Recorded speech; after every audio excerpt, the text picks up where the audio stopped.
आजची सकाळ थोडी वेगळी आहे. शहराचा तोच किलबिलाट मागे सोडून मी निघालो एका अशा प्रवासावर जिथे मन शांत होतं आणि निसर्ग बोलू लागतो. समोर दिसणाऱ्या त्या उंच डोंगराच्या कुशीत वसलेले एक महादेव मंदिर.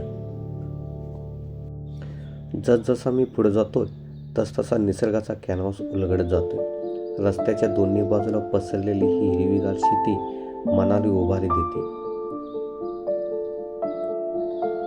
आणि पक्ष्यांचा किलबिलाट हे सगळं अनुभवायला मिळणं हे सुद्धा एक भाग्यच आहे.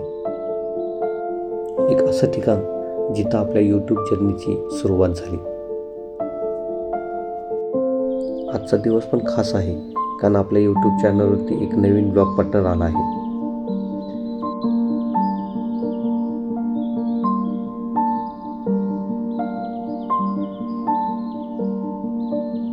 असे की आपण घेतलेला आहे ड्रोन आणि ठरवलं होतं की ज्या ठिकाणापासून आपली यूट्यूब जर्नी सुरू झाली त्या ठिकाणाहूनच पहिल्यांदा ड्रोन शॉट घ्यायचा आहे.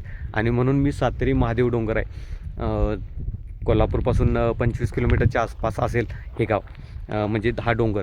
तर त्या ठिकाणी आलो आहे आणि आता आपण मंदिरात जाऊन महादेवाचे दर्शन पण घेणार आणि इथला जो व्ह्यू आहे त्याचा आपण ड्रोन शॉटमधून हा नजारा कसा दिसतोय तो बघायचा आहे. खूप दिवसांची इच्छा होती की आपल्या पण चॅनलवरती ड्रोनचे व्हिडिओ बघायला मिळतील आणि ती इच्छा आज पूर्ण झाली आहे. खूप भारी वाटतं कारण DJIचा ड्रोन घेणं इतकंच सोपं नसतं कारण त्याच्या किमती खूप महाग असतात. शनिवार आहे आणि त्यामुळं गर्दी नाही, उद्या कदाचित गर्दी होईल आणि पुढच्या आठवड्यातच महाशिवरात्र आणि या ठिकाणी खूप मोठ्या प्रमाणात भाविक दर्शनाला येतात.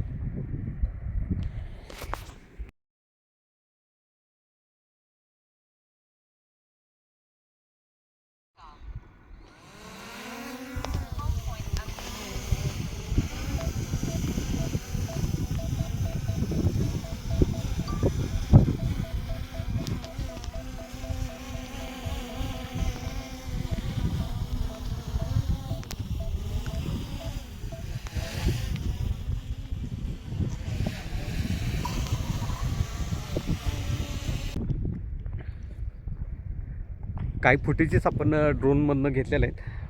आता ते कितपत चांगले आले आहेत किंवा नाही हे थोड्या वेळानंच करणार कारण त्याचं डाटा आता आपण ड्रोनचा मोबाईलमध्ये घेणार त्यावेळेसच लक्षात येईल. पण खूप भारी वाटलं कारण एक इच्छा होती ती पूर्ण झालेली आहे ड्रोनची. आणि बघूया आता थोड्या वेळानं की आपले ते ड्रोन फुटेजेस कसे आहेत का आहेत. Rotate your phone for big view.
मित्रांनो आत्ता जे फुटेजेस घेतले ते आपण ट्रायल बेसिसवरती फुटेजेस घेतल्यात, कारण फ्लाय करायचा पहिलाच टाईम होता आणि तेवढ्यातून पण बऱ्यापैकी आपण प्रयत्न केलात घेण्याचा. पण जर तुम्हाला व्हिडिओ कसा वाटतो आहे ते पण सांगा आणि ड्रोनबद्दल तुम्हाला काय वाटतं नक्की कमेंट करायला विसरू नका.